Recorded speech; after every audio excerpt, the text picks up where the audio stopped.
Hola oyentes de Radio Sefarad, es un gusto volver a contactarnos con Barda Fishbein en su sección Yiddishkeit, la letra viva. ¿Qué tal, Barda? Hola Jorge, hola a los oyentes de Radio Sefarat. Hoy estamos aquí para conocer a un autor no tan famoso como otros, pero que ha hecho una gran labor como escritor en lengua yiddish con una temática muy especial. Se llamaba Isaac o Itzhok Raboy, nació en los bosques ucranianos de Kamenets-Podolsk en el año 1882, porque su padre era contable de una empresa forestal. No obstante, tras el nacimiento de Isaac, la familia se mudó muy pronto a Rishkan, en Besarabia. Este autor se formó con varios maestros particulares y luego estudió en un aula sinagogal, en un Heider. Pero desde su temprana juventud se unió a un grupo de seguidores de la ilustración judía de su ciudad, la Ascalá, aprendió ruso y se inició en la literatura creada en esta lengua. Debutó con un cuento que apareció en una publicación semanal manuscrita llamada Die Post, el correo de las palomas, y aunque intentó publicar en medios rusos enviando sus relatos, no consiguió su objetivo. Junto a otros masquilim fundó una biblioteca y una escuela judía, aunque esta era muy pequeña, solamente tenía 2 clases.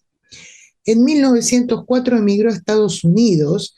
Allí aprendió el oficio de sombrerero y aunque escribía constantemente no tuvo mucho éxito en la publicación de sus textos. Estaba tan angustiado por esta situación que en algún momento hasta pensó en suicidarse. Varios autores, entre ellos David Pinsky, lo animaron y en el año 1906 vio la luz su primer cuento, pero la publicación equivocó el apellido de Raboy y apareció firmado como Rabin. En fin, parece una serie de cosas de mala suerte en sus inicios. Pinsky publicó ese mismo año otros escritos de Raboy en Der Arbeiter, el trabajador, aunque más tarde se alejó de él, manifestando que veía a su amigo atrapado en caminos locos. Esto es literal. Raboy conoció luego otros escritores como Mani Leib, David Ignatov y otros autores en yiddish, y en la colección Jugend, Juventud, fue publicado su relato Die Rote Blum, La Flor Roja. Este libro fue el que inauguró las publicaciones del grupo Die Junge, los jóvenes, en el que Raboy permaneció durante unos 20 años, un grupo de vanguardia para la época. En 1908 resolvió dedicarse a la agricultura y para ello se graduó en una escuela agrícola llamada Barón Hirsch, situada en una pequeña localidad de Nueva Jersey. Trabajó en una granja de cría de caballos en Dakota del Norte, en el establo, en el gallinero y arando el campo. En sus memorias dejó escrito: cuando terminé el primer surco en la escuela agrícola y lo revisé, me sentí avergonzado por mi maestro y por todas las generaciones de mis antepasados que habían sido separados de la tierra. Al hilo de estas reflexiones, el escritor Zalman Reisen escribió que Raboy fue uno de los representantes más importantes y originales de la prosa moderna en yiddish, porque introdujo en ella un nuevo contenido: el granjero judío, la nostalgia judía por la tierra. Raboy trabajó también en la granja de su padre en Connecticut, luego se marchó a Nueva York, donde en 1913 estableció una tienda junto a su hermano, proyecto que tampoco tuvo éxito, por lo que volvió a su oficio de sombrerero. Publicó en diversos medios de Europa y América, tales como Der Tag, El Día, Die Zeiten, Los Tiempos, Das Wort, La Palabra, Neue Welt, Mundo Nuevo y muchos otros. En varias de las publicaciones con las que colaboró, trabajó también como coeditor. Tal fue el caso de Der Hammer, El Martillo y otras. Su obra también se publicó en antologías e incluso en libros de lectura para estudiantes. Asimismo, fue miembro de la Orden Internacional del Trabajo y de Prolet Pen, Pluma Proletaria. La suya fue una obra muy extensa y son múltiples sus colaboraciones con distintos medios literarios, educativos e informativos. Tendremos ocasión de hablar de estos temas en otras oportunidades en que volvamos a este autor. Hoy conoceremos un fragmento de una de sus obras más famosas, Herr Goldenberg, el señor Goldenberg. Pese a que Raboy tiene un papel muy significativo en la historia de la narrativa en yiddish, se le suele recordar más por su poesía que por su prosa. Isaac Raboy falleció en el año 1944 en el Sanatorio Duarte de Los Ángeles. Y bien, Jorge, el relato, el fragmento que vamos a conocer hoy de Isaac Raboy pertenece precisamente a Herr Goldenberg, a la novela El señor Goldenberg. Se titula El granjero judío. Hace 20 años, un joven señor Goldenberg llegó al lejano oeste con las manos vacías. Dejó en la gran ciudad a su joven esposa, Rohl. Ella le advirtió de que se tomara su tiempo y que solamente cuando le escribiera que había encontrado algo bueno, ella lo seguiría.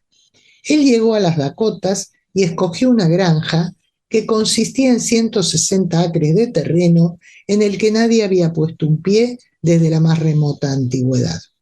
Escogió ese trozo de terreno por muchos motivos. En primer lugar, se extendía por una extensa llanura y hacia el lado del norte estaba flanqueado por una ancha y alta colina. En segundo lugar, en medio del terreno fluía un riachuelo. Y en tercer lugar, el terreno era fértil y con abundantes pastos, además de un sinnúmero más de motivos. Y Goldenberg lo amó. Recorría solitario los amplios prados y pensaba y hacía sus planes. Y así decidió construir la casa junto al riachuelo, pero luego se le ocurrió otro plan, pues pensó que quizás fuera mejor situar la casa al pie de la colina, agua ya habría, y así la vivienda sería más cálida en invierno al estar protegida de los vientos. El día en que en las dependencias oficiales le dieron a firmar los documentos y le señalaron cuáles eran las condiciones, en primer lugar construir una vivienda, segundo cavar un pozo de agua, tercero arar 5 acres de tierra y sembrar algo en ellos, y cuarto y lo más importante, que él mismo se instalara en el terreno e hiciera de él su propio hogar. Goldenberg asintió con la cabeza a todo y permaneció callado. No pudo decir aquello que hubiera querido, que surgía de lo más profundo de su corazón, sino que firmó los papeles mudo. Inmediatamente le escribió a su Rohl breve y alegremente: «Querida Rohl, he adquirido un buen trozo de tierra, prepárate para el viaje, yo empiezo ya a construir». Y así como le escribió a su querida esposa, ya se sintió en la pradera desnuda, como en casa. Se fue a ver a su vecino más cercano para presentarse. Era el señor Elkins, que por entonces ya tenía 2 caballos y una buena situación económica. «¿Qué puedo hacer por usted?», le preguntó el vecino amablemente. «Quisiera hacer alguna tarea para usted antes y que luego usted me devuelva la ayuda», respondió Goldenberg. Elkins se ofendió. «Entre nosotros la cosa va de otra manera. No se hacen cálculos, sino que lo que usted necesite lo haré con placer. Y cuando lo necesite yo, espero que usted también haga algo». Lo haré, murmuró Goldenberg, sin entender del todo la diferencia. En primer lugar, Elkin viajó con él hasta el pueblecito cercano y trajeron un carro lleno de tablas, ladrillos y otros materiales necesarios. Goldenberg tuvo que pasar la noche y comer en lo de Elkin. La señora Elkin aún vivía por entonces. Degolló un pollo y hizo carne y patatas para el nuevo vecino. «Usted es judío», dijo, «no le está permitido comer cerdo». Al tercer día, el señor Elkin salió con su arado y su caballo y aró una cierta extensión del terreno de Goldenbarg. Lo hizo durante 2 días seguidos hasta que hubo arado unos 5 acres de tierra aproximadamente. Entretanto, el judío Goldenbarg, con el hacha que había comprado, se encontraba en un tupido bosque de sauces, cuyos troncos taló y llevó sobre sus espaldas. Luego los depositó y apiló cerca del sitio donde quería construir la casa. Y cuando tuvo los troncos suficientes, se puso a partirlos en trozos más pequeños. Elkins se dirigió junto a él nuevamente al pueblo y entre ambos trajeron un carro con patatas para sembrar. Todavía no era demasiado tarde para hacerlo, y pronto empezó a circular el nombre de Goldenbarg de boca en boca. Si algún vecino pasaba y observaba la pila de troncos que se veía desde lejos y la parte arada del campo, lo contaba en el pueblo. Y cuando las patatas estuvieron plantadas, Goldenbarg, con toda intención y esfuerzo, colocó los trozos cortados de patatas con la piel hacia arriba. Eso y la manera en que lo hizo le gustó mucho a Elkin y se lo contó a otros vecinos del pueblo. Una semana más tarde, incluso antes de que las patatas comenzaran a emerger de la tierra, Elkin lo ayudó a construir las primeras estructuras de la casa. Goldenbarg en ese momento se lanzó hacia las manos de Elkin y comenzó a besárselas. No sabía qué hacer con ese goy que tanto lo había ayudado. Y fue dando cuenta de su trabajo de acuerdo a un orden. Al amanecer solía iniciar la construcción de la casa, la construía él solo. Y al ocaso dejaba de lado la casa y se dedicaba a las patatas que ya habían empezado a brotar de la tierra, mostrando 2 y 4 hojitas. Y a la luz de la luna las limpiaba de las jóvenes malas hierbas.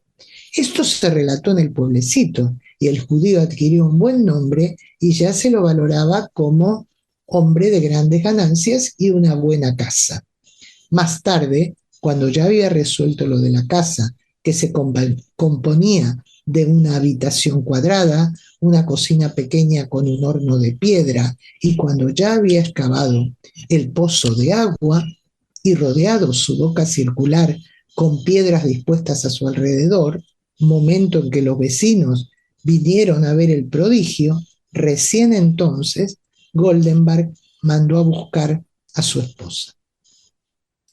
Ya ves, Jorge, que este es un cuento curioso, tal como decía Reisen, porque es una temática que no se aborda en general en la literatura, en la narrativa en yiddish. Uh-huh. Bueno, estamos aquí justamente para disfrutar esa variedad de literaturas en la lengua yiddish que nos traes aquí a esta sección La Letra Viva. Muchas gracias por habernos acercado a este escritor y a esta obra, y volveremos a encontrarnos dentro de 2 semanas, si te parece. Por supuesto, aquí estaremos, Jorge.